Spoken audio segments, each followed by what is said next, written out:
안녕하세요. 여유의 가치투자 TV, YBTV의 여유입니다. 오늘은 광주 신세계입니다. 홈페이지에 떡하니 액면 분할 내용이 떠 있네요. 예, 그렇습니다. 이 회사의 주식은 분할 비율 5대1로 오는 4월 8일부터 액면 분할이 됩니다. 이따 자세히 얘기하겠지만 배당도 올려주고 액면 분할도 하고 뭔가 오랜 세월 잠들어 있던 주가를 깨우기 위해 분주한 모습이네요. 광주 신세계 재무제표 분석, 우선 전체 아웃라인 보시는 것으로 시작하겠습니다. 시총 3천억의 중견기업입니다. PBR 0.4, PER 5.8로 딱 봐도 저평가네요. 시가배당률은 4.4%로서 고배당주에 속합니다. 원래 이 광주 신세계의 배당이 이 정도로 높진 않았죠. 최소한 배당 부분에선 환골탈태한 모습이네요. 적정가 평가입니다.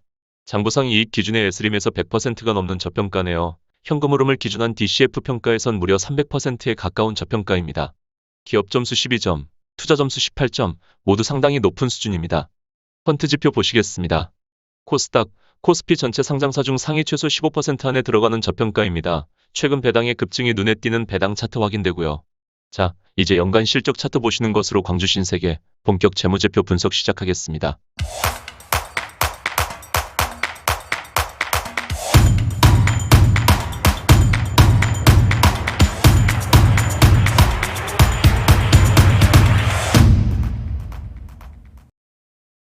좀 심심하다 싶을 정도로 큰 미동 없는 매출과 이익입니다.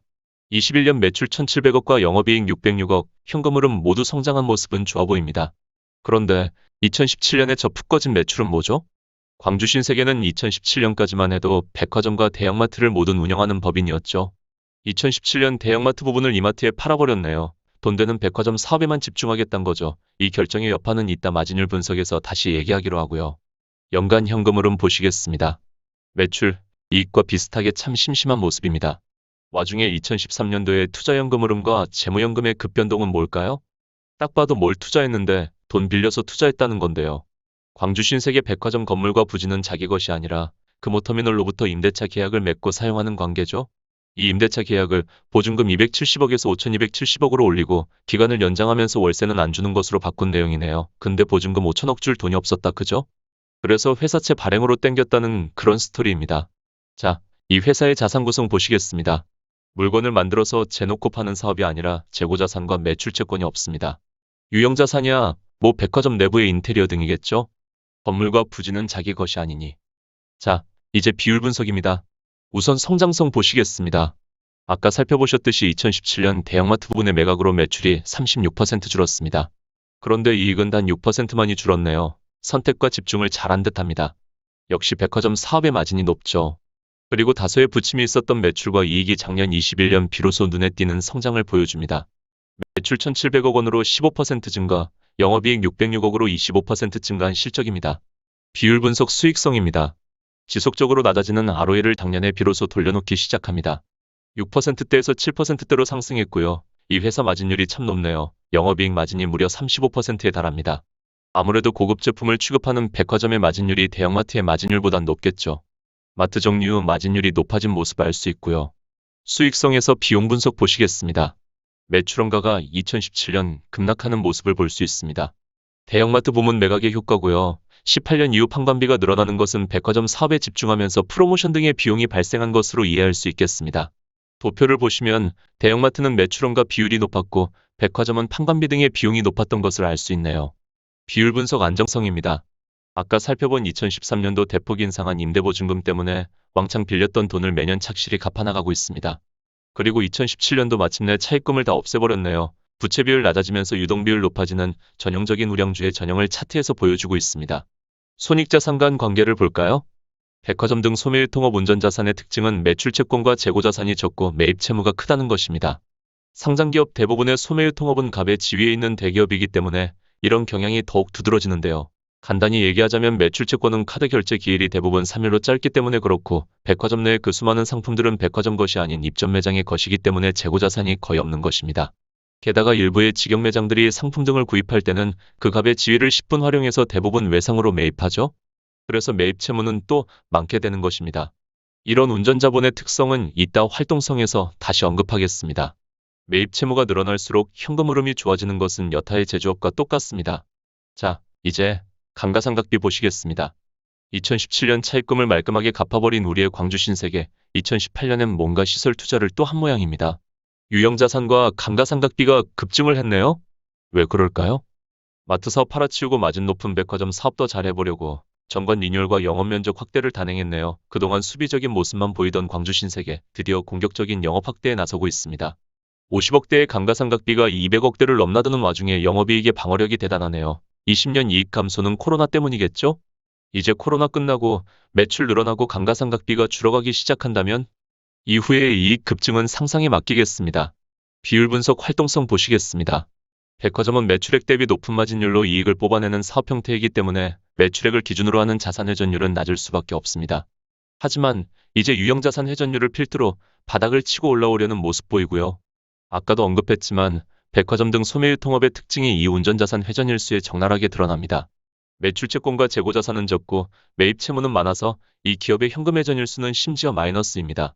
기업을 운영해가는 데 있어 일체의 현금 유동성이 필요 없단 소리죠. 백화점은 현금 회전일수가 마이너스다. 기억해 두시고요. 다음, 기업의 도산 위험을 알아볼 수 있는 지스코어입니다. 3.59의 점수로 결코 망하지 않을 회사입니다. 자, 직관적으로 얼마나 저평가인지 알 수 있는 여러 가지 지표 함께 보시죠. 매출액 대비 저평가는 아닙니다. 하지만 벌어들이는 현금이나 이익 대비는 모두 저평가네요. 이로써 다시 한번 알 수 있는 사실은 이 회사는 매출 대비 이익이 높다, 즉 마진율이 매우 높다는 사실입니다. 아까 말씀드렸죠. 이제 이 기업 투자의 핵심 포인트, 배당 보시겠습니다. 작년 배당금이 갑자기 급증을 했네요. 아웃라인에서도 말씀드렸듯이 이 기업은 배당을 많이 주는 기업이 아니었죠. 그런데 이런 공시까지 발표하면서 주주환원에 매우 적극적인 회사가 돼버렸습니다. 당기순이익의 20% 이상을 배당해주기로 하며 심지어 향후 3년간 점진적 확대하겠다네요. 당장 21년 배당 성향도 26%에 육박하면서 시가 배당률 4%를 훌쩍 뛰어넘는 파격적인 인상률을 보여줍니다. 향후 분기 배당도 할 수 있다는 얘기가 있죠. 정용진이 팔고 떠난 광주 신세계에 이런 배당의 신세계가 열릴 줄이야. 자, 이제 이런 신세계가 열린 광주 신세계의 가치평가를 해보겠습니다. 우선 ROE를 베이스로 하는 에스림입니다. 최근 5년 가중평균 7.5% 기준, 적정가 39만원 정도로 현재가 대비 100%의 상승 여력을 가지고 있습니다. 2019년 유형자산 투자로 공격적으로 매출을 늘릴 여지를 만들어 놓았기 때문에 이 기업은 그 막강한 영업 마진율로 현재 하락 중인 ROE를 언제라도 상승으로 돌릴 수 있는 능력이 있다고 봅니다. 다음, 현금 흐름표 베이스의 DCF 가치 분석입니다. 우선 이 기업의 잉여연금 생산력은 전체 상장회사 중 9위로서 상위 0.4% 안에 들어가는 최고 수준의 안정성을 자랑합니다. 10년간 잉여연금이 마이너스였던 적이 한 번도 없고요. 이 10년간 매년 복리 13%로 잉여연금을 늘려왔습니다. 우리는 좀 더 보수적으로 향후 10년간은 매년 3.5%씩만 잉여연금을 늘려간다는 가정으로 돌려본 가치평가는 무려 75만원, 현 주가 대비 300% 가까운 상승 여력을 가지게 되는 것으로 나옵니다. 이 차트의 파란색 예측선이 전혀 무리가 없어 보이죠? 현금 흐름 대비 엄청난 저평가라는 이야기입니다. 재무제표 마지막 분석, 설비투자 이력을 보시겠습니다. 이 회사는 설비투자 자체를 많이 하는 기업이 아닙니다. 그래도 2019년 자기자본의 4% 정도의 이 기업치고는 파격적인 설비 투자를 단행합니다. 언급했다시피 매장 면적 확대 등의 공격 영업을 위한 것이었죠. 이런 일회성 유형자산 투자를 하는 기업은 감가상각비가 줄어들고 매출액이 늘어나면 이익의 증가가 강하게 일어날 수 있는 잠재력이 충분합니다. 이제 마지막 장기 월봉 로그 차트입니다. 15년 이후 장기 하락하고 있습니다. 2021년 상승분의 반을 반납하고 추세선 바닥에서 다시 상승 진행 중인 모습입니다. 윤석열 당선인의 광주복합 쇼핑몰 공약 같은 거 없어도 배당 증가와 액면 분할 등의 주가 부양책, 기술적 분석상 대바닥에서 상승 중이라는 점 등은 이 기업 주가의 밝은 미래를 예상하게 하네요. 이상 광주 신세계였습니다. 아시죠? 구독, 좋아요, 그리고 여유를 가지고 시간을 내 편으로